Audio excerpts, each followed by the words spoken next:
Que levanten la mano los que consideren que es mejor que los elija el pueblo a jueces y magistrados. Bienvenidos al país de las manos alzadas.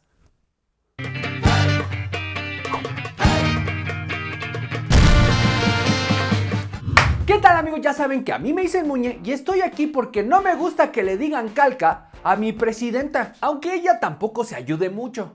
Incluso en todas las asambleas hacía yo una votación. ¿Quién está de acuerdo en que a las ministras y ministros las elige el Senado? ¿Quién está de acuerdo en que las elija en votación popular? Y la gente levantaba la mano. El día de hoy vamos a vivir el episodio más inverosímil en la historia de México. Este país y su gente va a llevar a elección a la mitad de los jueces, a todos los magistrados y a todos los ministros de la Suprema Corte a nivel federal. Y el cómo llegamos a este punto lo pueden ver en los análisis anteriores. Pero voy a aprovechar esta reproducción que logré robarles para explicarles a qué tipo de elección nos vamos a enfrentar. Una elección por la que el régimen estaba tan obsesionada que logró que este señor... Por eso alguien puede decir, oye, está muy fuerte el título de la conferencia, ¿cómo que dictadura? Y sí, yo lo que veo que nos están proponiendo con el plan C, que nadie sabe de qué se trata, es un camino a la dictadura. ¿Se le doblara así al otro señor? Quiero también decirte que no está aquí a debate López Obrador, está a debate la reforma del Poder Judicial. Nosotros nunca en la vida nos hemos echado para atrás de nuestras palabras. No mames, se los juro que he visto mazapanes que aguantan más presión que la familia Yunes. Nos aventaron en la jeta la elección para jueces, magistrados y ministros de la Suprema Corte con la promesa de que entre todos los mexicanos íbamos a renovar al Poder Judicial con el arma más poderosa que tiene la democracia, la participación. Antes, quienes elegían a los ministros y ministras de la Corte, pues era el Senado de la República, propuesta del presidente. Ahora, entre todas y todos lo podemos elegir. El día de hoy México saldrá a definir a los encargados de juzgar desde los conflictos más banales, como lo son los derechos de transmisión del Pachuca, así como de los temas más relevantes de este país, como lo es la legalización de la marihuana. Que bien le ayudaría a los abogados del Pachuca. No, él sí está pasando. Me empujaron, pero ya no entré en ese debate. Me empujaron. Dos asuntos, dos acuerdos que se admitieran un solo día y se notificaran al día siguiente. Aquí, por favor. Aquí. Él puede seguir grabando el tiempo que quiera. Eso es lo nada más aquí ustedes tranquilos. Solo a nivel federal, de 64 candidatos, tendremos que encontrar a 9 ministros para la Suprema Corte de Justicia de la Nación. De 38 candidatos, tendremos que encontrar a 5 para el Tribunal Disciplinario. De 110 candidatos, tendrán que salir 17 para el Tribunal Electoral. Y de más de 3,000 candidatos, tendremos que ponernos de acuerdo para escoger 464 magistrados y 386 jueces de distrito. Fácil, si ahí está, nomás es querer hacerlo. Su perra verga, güey. Y eso sin contar que 19 estados tuvieron la muy pertinente idea de renovar su poder judicial local al mismo tiempo para así elevar la cantidad de candidatos a más de 5,000. ¡Cabrón! ¡Me quiero arrancar los ojos! Y este es solo un ejemplo para que entiendan el nivel de pedo que es esta elección. Una persona que viva en la Ciudad de México o en el Estado de México y que tenga la buena intención de salir a votar para ser partícipe de la designación de jueces, magistrados y ministros, se va a topar hasta con 10 boletas. Boletas que se ven así. Para votar por ministras y ministros de la Suprema Corte de Justicia de la Nación, Tribunal de Disciplina Judicial, la Sala Superior del Tribunal Electoral del Poder Judicial de la Federación, magistradas y magistrados de la Sala Regional del Tribunal Electoral, magistradas y magistrados de circuito. Hay un color, por ejemplo el color anaranjado, y aquí vamos a poner entre todos los que tienen anaranjado, que son magistrados administrativos. Luego viene un lila, y vamos a elegir entre todos los lilas, luego un moradito, luego un verde y un amarillo, y así vamos eligiendo, dependiendo del color, por la persona que queremos votar. Juezas y jueces de distrito, aquí van a ser 5 mujeres y 5 hombres. Ahí está, salgan a votar. Cabrón, no puede ser que ni siquiera nos hemos acercado a mencionar a los candidatos y salir a votar ya es una patada en los tanates. o en la vagina, porque si en algo es inclusiva esta elección, es que es equitativamente fastidiosa. Un ejemplo sencillo. Tú tienes la oportunidad de salir a votar por los 9 ministros de la Suprema Corte que por los próximos 9 años crearán jurisprudencia sobre los temas legales más importantes en México. Y si tú solo te tomaras 15 minutos para analizar los 64 perfiles de los 64 candidatos, te tardarías 16 horas. ¿Tú le podrías arrancar 16 horas a tu semana? Piénsalo. Y es justamente en la simplificación del puesto y la decisión el por qué esta elección es extremadamente dañina para el Estado de Derecho. Tú, en tu buena voluntad, puedes asignarle 15 minutos a los 64 candidatos para encontrar a 9 ministros. ¿Saben cuánto se tardaba el Senado para encontrar a un ministro de entre 3 candidatos? Ya en esta sesión ordinaria inició esta discusión, como tú bien informabas, para elegir al próximo ministro o ministra de la Suprema Corte, vacante que quedará del ministro José Fernando Franco para el próximo 11 de diciembre. Recordemos que esta terna, Josué, está integrada por Bernardo Batis, por Verónica de Gives y también por Loreta Ortiz. Te puedo informar, Josué, que ya en esta discusión precisamente, pues el primero en hablar fue el presidente de la Comisión de Justicia, el senador de Morena, Julio Menchaca. Él pues dijo que se recibió esta terna, recordó que el viernes pasado pues fueron 7 horas de comparecencia de los 3 aspirantes a cubrir pues esta vacante, y bueno, que al final, después de las preguntas y respuestas y de todo el análisis que hizo esta comisión, pues precisamente pues se determinó que los 3 son elegibles para ocupar este cargo en la Suprema Corte. Políticos profesionales, o no tanto, pero que cobran y viven de eso, se tomaban varias horas por varios días para encontrar la idoneidad de los candidatos propuestos por el presidente. Y una vez que encontraban esa idoneidad, tenían que comparecer ante el Senado para que los representantes de la gente tomaran una decisión hasta que la mayoría aceptara a uno de esos para que fuera ministro. Eso lo han pulverizado para que tú en tu tiempo libre puedas vivir la fantasía de que a ti te toque escoger a 9 ministros de la Suprema Corte de entre 64 candidatos, pero sin poder acceder a ninguna comparecencia pública, y que la única referencia oficial sea un link. Un link que no trae más información que un perfil de Tinder.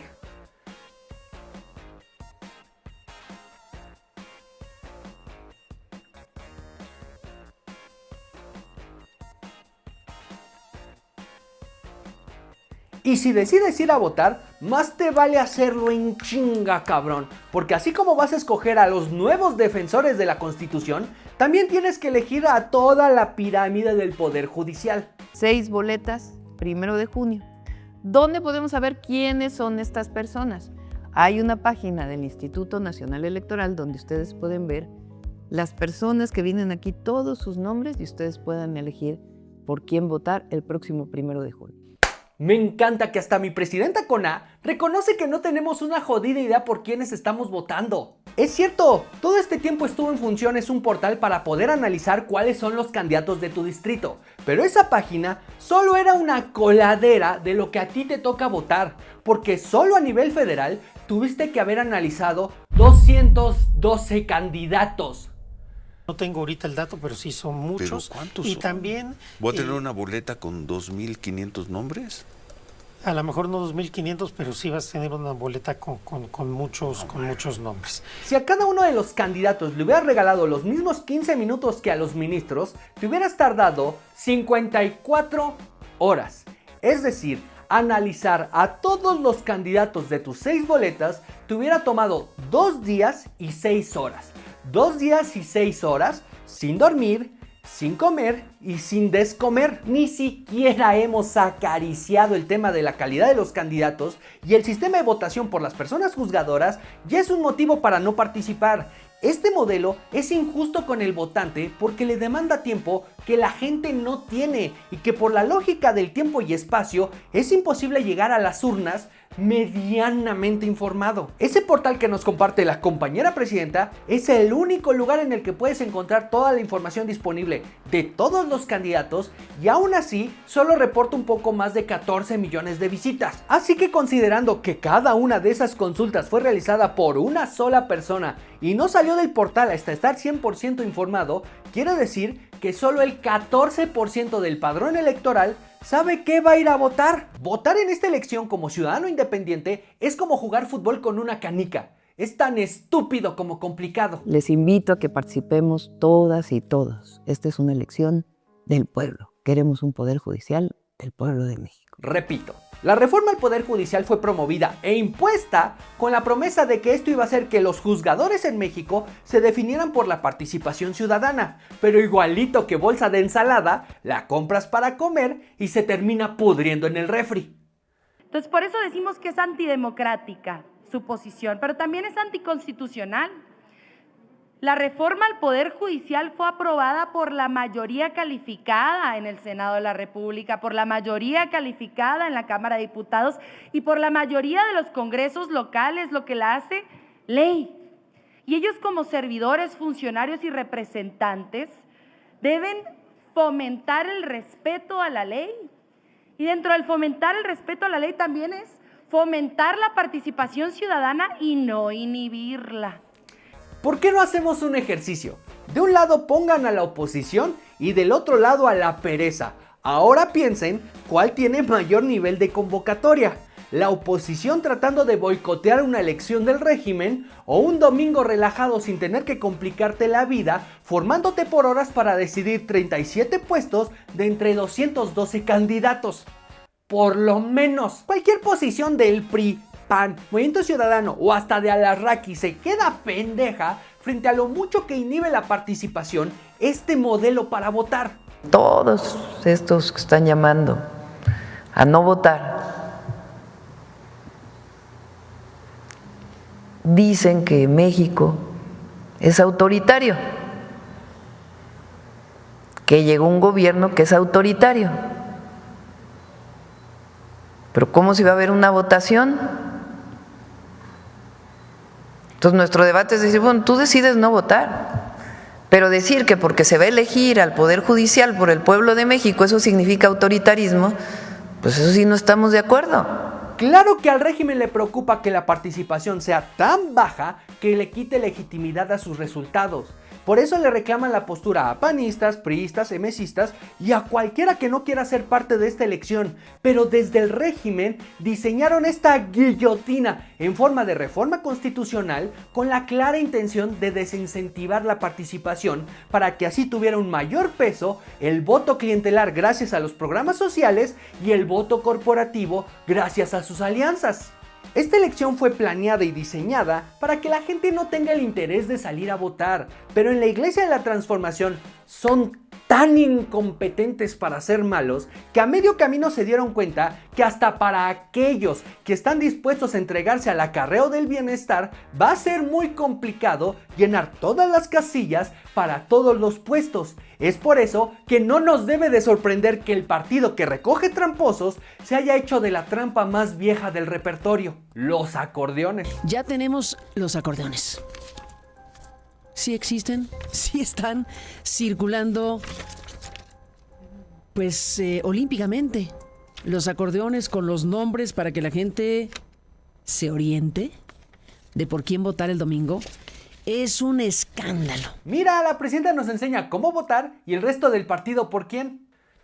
Deja tú el flagrante y fragante, porque apesta a mierda, delito de inducir el voto con acordeones disfrazados de folletos del INE. Güey, tapizaron el país con la cara de Claudia Sheinbaum y cerraron los ojitos como fan de Michael Jackson. Pero la impresión de esos acordeones es la prueba tangible de que ni siquiera el voto clientelar de Morena podría recordar los 37 nombres que tienen que elegir en la urna. En el momento en el que entran los acordeones impresos a la ecuación, esto ya no es una elección, es un llenado de formulario. Todos aquellos que utilicen los acordeones para ir a votar no van a saber por quién lo están haciendo, pero sí qué número va en qué boleta. Y de esta manera van a definir la impartición de justicia en México. A ciegas. Y es por todo esto que el rey se queda desnudo, porque la premisa de que la reforma era para incentivar la participación en la impartición de justicia es una falacia. O para que me entiendan en la secta del bienestar, son otros datos. El diseño de la elección desincentiva la participación. La falta de información inhibe la participación. Y la impresión de acordeones manipula la participación en contra de todos aquellos que no tengan el respaldo de algún grupo de poder. Ni siquiera nos hemos acercado a hablar de los perfiles de los candidatos, y aún asumiendo que todos forman parte de la élite del litigio en México y que cada uno podría darle cátedra de derecho y ética a Aristóteles, lo cierto es que todo aquel que no tenga detrás a un partido político, a un sindicato o a una organización criminal va corriendo una carrera con 10 puñaladas en la espalda, porque aquí nadie se salva de querer acomodar a sus leales. Luis Gerardo Esparza Rodríguez y Cintia Cristina Leal Garza son actuales empleados del gobierno estatal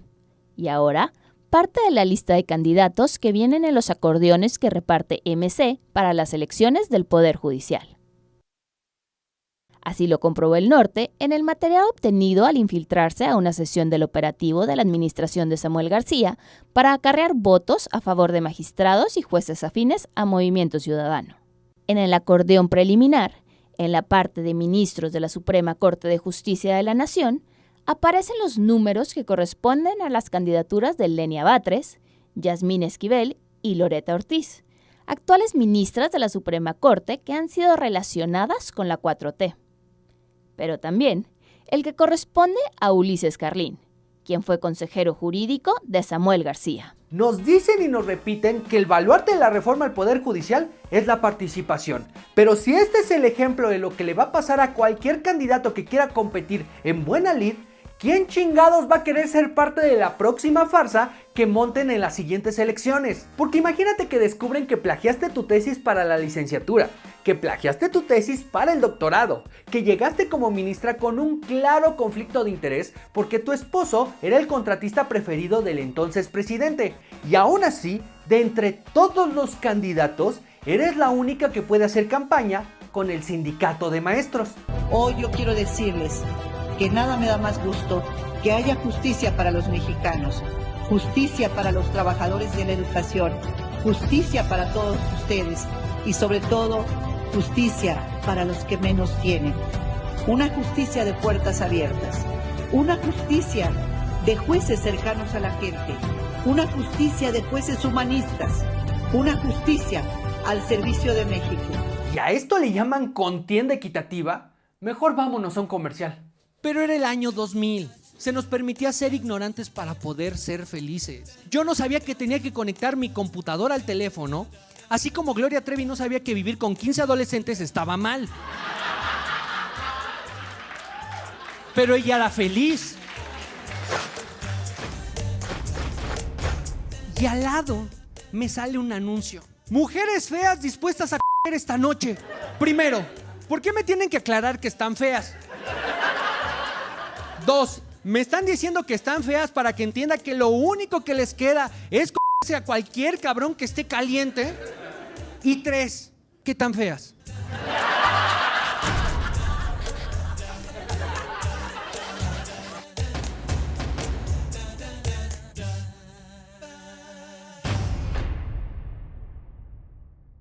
Esta sopa llamada elección al Poder Judicial ya viene envenenada y lo único que le hace falta es que vayas a escoger los ingredientes que la va a aderezar. Para aprobarla, doblaron a 2 senadores del PRD, a un senador de Movimiento Ciudadano y a toda la familia Yunes. Para no revisar su legalidad, acordaron con el ministro Pérez Dayán. Los requisitos para inscribirse a la elección eran menos estrictos que para ser cajero en una marisquería. Tener licenciatura en Derecho, con un promedio mínimo de 8 y 9 en la materia para el cual voy a aplicar, cartas de recomendación de la ciudadanía y ensayos que puedan respaldar esta candidatura, que puedan decirnos por qué quieren ser juzgadores en nuestro país. La mitad de los jueces perdieron su trabajo sin una investigación, sin una explicación y algunos hasta sin respetar sus derechos laborales. Y la forma de seleccionarlos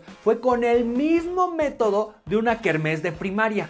Un número no enmarcado en una esfera determinó el destino de 711 magistrados y jueces federales, quienes de facto quedaron destituidos porque la tómbola seleccionó sus puestos como las vacantes a elegirse por voto popular dentro de 8 meses. Y una vez que teníamos inscritos y puestos a disputar, fueron los propios leales al obradorismo los que bajo su propio criterio e interés definieron 2/3 de los candidatos que llegarían a las boletas. En el equipo de la presidenta Claudia Sheinbaum alinean delanteros tan efectivos como Arturo Saldívar, exministro y quien fue miembro de su campaña, y un viejo conocido, Quijano, quien fue abogado de López Obrador. En la quinteta del Poder Judicial hay 2 académicos y 3 miembros de carrera judicial. Entre ellos, Mónica González Contró, ex abogada general de la UNAM, y Luis Enrique Pereda, profesor del ITAM. Y el tercer equipo en la cancha es el del Poder Legislativo. Algunos de los jugadores son señalados por nunca quitarse la camiseta guinda. Andrés Norberto García, ex representante de Morena en el Instituto Electoral de Tamaulipas, y Maribel Concepción Méndez, propuesta por AMLO para magistrada del Tribunal Superior Agrario. Y como lo único que les preocupaba era poder acomodar a sus incondicionales, se les fueron perfiles que en ninguna otra circunstancia podrían disputar un puesto como juez o magistrado. Y de esta manera podemos exhibir la mentira más grande de esta elección. El objetivo es que no haya corrupción en el Poder Judicial y también que representen verdaderamente al pueblo. Que la justicia no sea una para los ricos y otra para los pobres, que sea igual para todas y para todos. Ahora que lo mencionan, yo creo que el voto popular sí quita lo corrupto. La mayoría votó por Andrés Manuel y mágicamente se le quitó lo corrupto a Bartlett. Establecer la idea de que la diferencia entre integridad y corrupción es el voto popular es establecer una elección en la que el popular es el honesto y el que pierde el corrupto, cuando la historia nos ha dado miles de ejemplos de corruptos que han encontrado impunidad en lo populares que son. En una elección en la que el filtro para entrar a la boleta era un grupo de legionarios del tabasqueño y que por la misma lógica del tiempo-espacio era imposible que les dieran 15 minutos para verificar a todos los aspirantes, ni siquiera tenemos la certeza de que todos los candidatos tengan la experiencia y la capacidad para ejercer como jueces, magistrados o ministros. Y lo único que necesitan para hacerse del puesto es conseguir los votos necesarios. Y aunque usted no lo crea, los votos necesarios para varios de ellos son 1. En Guanajuato el absurdo se perfecciona porque en el mismo distrito judicial hay 2 posiciones vacantes para magistraturas en materia civil, pero un solo candidato que compite para ocupar una de estas, Jorge Luis Barbosa Colunga.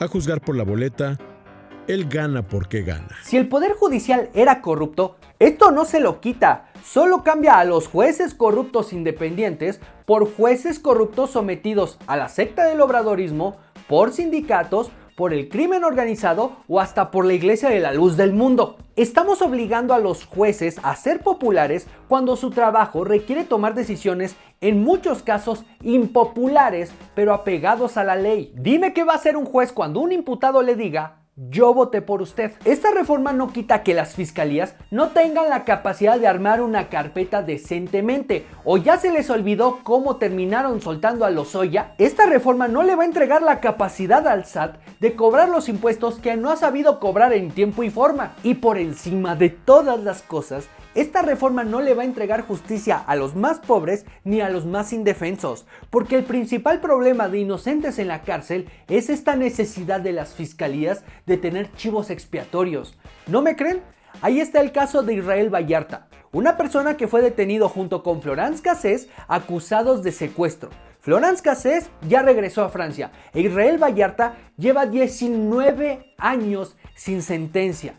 La Fiscalía de Calderón, de Peña Nieto, de López Obrador y ahora la de Claudia Sheinbaum han hecho hasta lo imposible para retrasar la sentencia de Israel Vallarta para que nunca llegue el juicio a su fase de instrucción. Dicen también que es para que un partido político se apropie de la Suprema Corte. O también dicen que es para que la presidenta ponga a modo a los ministros y ministras de la Suprema Corte de Justicia de la Nación.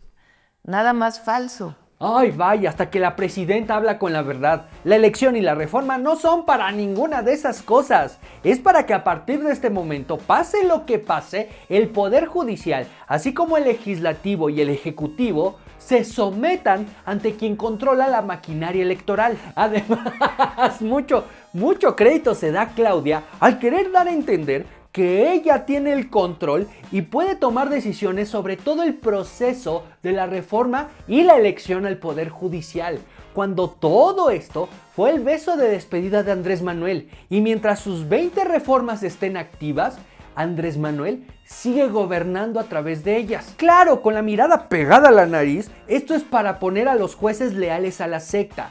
Pero en el plano general, en el dibujo completo, cuando ves todo el horizonte, te puedes dar cuenta que esta reforma y la elección es para que pase lo que pase, México funcione bajo el modelo que siempre soñó, ya sabes quién. Un país en el que jueces, magistrados, ministros, alcaldes, gobernadores, diputados, senadores y hasta presidentes se doblen ante quien controla la maquinaria electoral y el acarreo de votos. Control que es muy fácil de heredar. Adán Augusto López, Manuel Velasco, Ricardo Monreal, Carlos Puente estaban ya ahí concentrados en la foto junto a Luisa María Alcalde y Andrés Manuel López Beltrán. No notaron que la presidenta estaba por pasar junto a ellos. Los saluda ya solo con la mano, pero estaban de espaldas a ella. No acababa de salir de Palacio Nacional en ese momento, ¿no? De hecho, ya había saludado a simpatizantes previamente y a su familia. Y en las bocinas, sí, de todo el Zócalo, se escuchó el anuncio donde se anunciaba su presencia minutos antes de que se les ocurrió tomarse esa foto y el descuido. Pero no pudieron tomarse la foto en otro momento, lo hicieron ahí. Los coordinadores ya posaban, los dirigentes de Morena se sumaron al grupo. Como vemos, esta es la foto de la discordia, de derecha a izquierda. Está Andrés Manuel López Beltrán, secretario de organización de Morena. Está Luisa María Alcalde, presidenta del partido. Ricardo Monreal, coordinador de los diputados de Morena. Están los coordinadores en el Senado, Adán Augusto López, también Manuel Velasco. Seguidos de Carlos Puentes, quien coordina a los diputados del Partido Verde. La gobernadora del Banco de México, Victoria Rodríguez Ceja, y Alejandro Esquer, senador de Morena, exsecretario particular del presidente López Obrador. Ahora quieren que participemos para construir la fantasía de que hay algo en disputa. Quieren que participemos para avalar la idea de que está bien vivir en un país en el que están sus jueces y nuestros jueces. Y particularmente nos quieren en las urnas para hacernos cómplices y así no nos podamos quejar del desmadre que están a punto de provocar. ¿Quién quiere que tome la decisión de quién va a ser el juez? ¿Ustedes saliendo a votar o quieren que sean otras personas? ¿Quién quiere que tome la decisión? Porque ya cambió la Constitución, ya no están peleando contra el sistema, no están peleando contra la Constitución. Lo que van a decidir ustedes si salen o no a votar el 1 de junio es quién va a tomar la decisión, ¿ustedes u otras personas? ¿Qué tan estúpido tienes que ser para creer en la legitimidad de una elección en la que van a instalar menos de la mitad de las casillas, en la que los funcionarios de casilla no van a contar los votos, en el que las boletas que queden vacías no las van a cancelar y que cuando termine la jornada electoral no van a publicar los resultados en cada casilla? Pero eso sí, una vez que publiquen los resultados 3, 4 o hasta 15 días después, te los vas a tener que tragar así como vengan. Esa es una elección que jamás hubiera aceptado Andrés Manuel López Obrador. Él jamás hubiera entrado a una elección con esas reglas y con ese modelo. ¿Cómo chingados ahora nos quieren obligar a nosotros a participar así? Esta es simplemente la fiesta del autoritarismo y nos quieren ahí para que seamos testigos de cómo se masturban entre ellos. Hay algunos ingenuos, entre ellos voceros del régimen, que nos quieren hacer creer que nuestra participación todavía va a influir en lo que le va a pasar al Poder Judicial. No, mi hermano, el Poder Judicial ya se murió. Que chingue a su madre 1.000.000 de veces la dictadura del bienestar.